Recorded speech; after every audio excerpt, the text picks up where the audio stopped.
Hey there, Virgo. How you doing today? Oops, upside down. My name is Sherilyn, and I'm here to do your weekly reading. This one is going to be for Monday, August 25th through Thursday, August 28th. I'll be back on Wednesday to do the bonus readings and get you through your weekend. Okay, that is pretty much the whole deal, I think. Okay, we'll shuffle one more time and get this going. This one right here is for my Virgos. Okay, sorry. Virgo, Virgo, Virgo. Okay, let's see what you get. We're starting this one out with the Six of Swords, followed by the Queen of Cups, and then I have the Four of Cups. I don't know, trying to make it so you can see the cards. I can kind of see them. Okay, that's your recent past or your backstory. Currently, I have you with the Ten of Wands, the Three of Pentacles, and the Ten of Swords. In the near future, we're looking at the Five of Pentacles, the Nine of Pentacles, and the Empress. Bottom of the deck for this reading is actually the Seven of Pentacles. Alrighty then. So the undercurrent to this entire reading has to do with you making decisions concerning where it is you want to invest your time, energy, or emotions, and how much of your said emotions, time, and energy you're willing to invest into things, okay? All right, so we have that. That's the undercurrent. The card at the center of your reading is actually the Three of Pentacles. So this card plays into the equation from almost every direction. This one has to do with collaborations. So it would lend me to believe that possibly the collaborations in your life are changing. Some of them might just be leveling up. Other ones could be just altogether changing, you know. Some collaborations might be leaving to make space for new ones to come in, but we'll see how they play in. All right, we're going to start with the We're going to start with the past. That's where the beginning is for me. Okay, so recent past. You have Six of Swords, Queen of Cups, and the challenge position is the Four of Cups. The Six of Swords speaks of you trying to steer your life out of a sense of chaos or uncertainty to calmer waters or solid ground so you can try to build a foundation to build on top of. The Queen of Cups is the next card over, which I don't think this how you're presenting. I really don't. I feel like this is more about a state of being. I just feel like in the recent past, possibly you let emotions get the best of you, which caused an imbalance and caused a lot of this uncertainty and chaos that you're dealing with here. That's what I feel like. The challenge here is the Four of Cups. The Four of Cups is you trying to figure out how to find a solution to a sense of dissatisfaction or disappointment that you're dealing with. So maybe you're disappointed in not only the situation, but possibly yourself, huh? Just because you couldn't make it come together the way you wanted it to. There you go. This is the recent past anyway, so this is something that's already transpired. You can't take it back, but it's already happened. But however it played out is what's affecting the rest of the reading. There you go. Okay, so that's that. Where are we at now? Currently, I have you at the Ten of Wands, the Three of Pentacles, and in the challenge position is the Ten of Swords. So like I said in the beginning, I feel like there are new collaborations coming towards you, and other collaborations are trying to level up. For some reason, you are viewing that as a very heavy burden. And it has something to do, in the challenge position, we have the Ten of Swords, which is like, it's a betrayal. In my head, I'm hearing perceived. So I don't know if you are perceiving there to be a betrayal. Well, possibly there wasn't. If you believe in intent, maybe somebody didn't mean to betray you, but that's how you're viewing it or something. At any rate, you are considering the new collaborations that are coming towards you. For some reason, you're seeing them, instead of being grateful for them and trying to see what can come of them, you are viewing them as a heavy burden.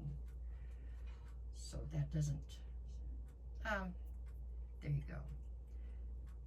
Okay, and it's because of a fear that you're going to be betrayed again, but like I said, I'm not even sure that you were necessarily betrayed initially to put you into this state of mind. It's something where it comes down to intent is how I'm feeling. Okay, let's keep going, see where it goes from here. So now what do we have coming in the near future? We're looking at the Five of Pentacles, the Nine of Pentacles, and then the Empress is the challenge. Five of Pentacles would have to do with you feeling as though you're not fitting into a situation, possibly one that you once did fit into, right? This would be like going to hang out with friends that you've known forever, and all of a sudden now you feel uncomfortable there. It just doesn't feel like you fit there when you once did. This has to do with you evolving out of these situations, you know, growing out of them. So that one's self-explanatory. The Nine of Pentacles is all about independence, you know, a lack of codependence, being very much so self-sufficient. That's all good.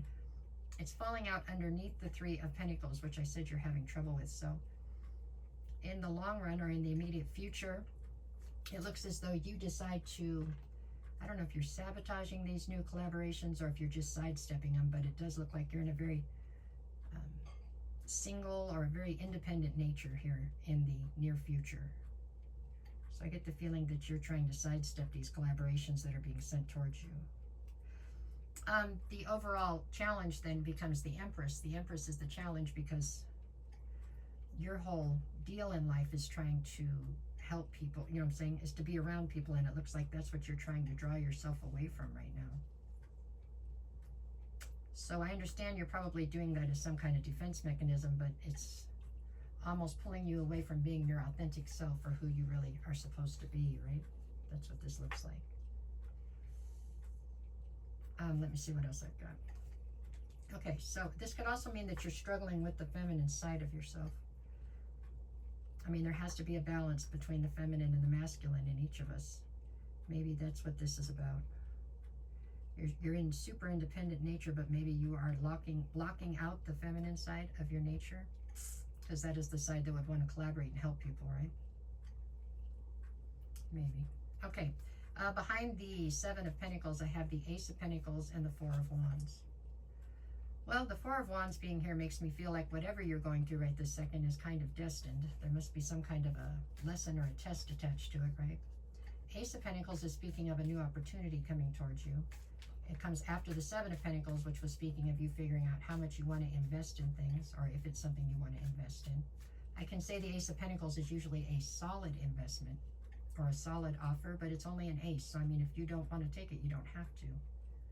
Usually they're kind of like gifts from the universe.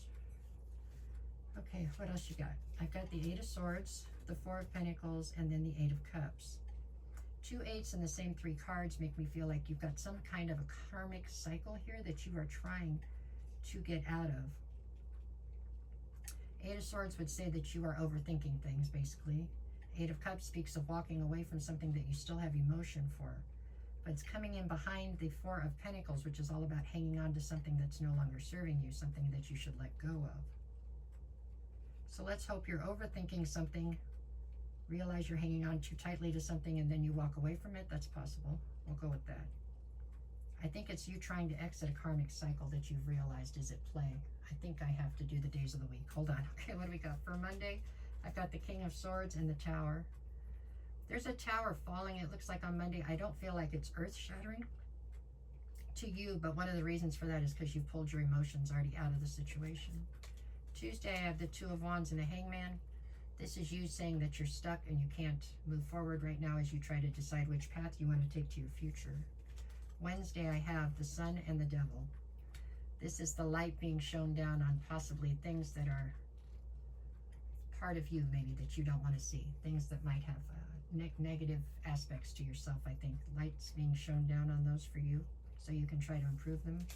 Thursday, I have the Strength card and the Eight of Pentacles. This is all about you realizing that you have the strength to be totally invested into something. All in all, these are all good cards, and it's all part of a bigger picture that looks like it's playing out correctly, but definitely looks to me like there needs to be a little more balance between the feminine and the masculine within you, and there's definitely got to be some more emotion put into your life for there to be a true balance, right? But that is what I see for you right now. It looks like everything is really going well. I mean, it's going in the right direction. You're just picking a path, that's all. Okay, that is what I have for Virgo. No matter what the cards say, go out and make it the best week you possibly can. I'll be back on Wednesday to get you through the weekend. If anybody's looking for a personal reading, just send me a message. I'll get you the details. I'll never reach out to you first, and if somebody does, that's not me, period. I get messages every day right now from different people telling me people are trying to scam them with my name. So please don't. If you want to talk to me, DM me.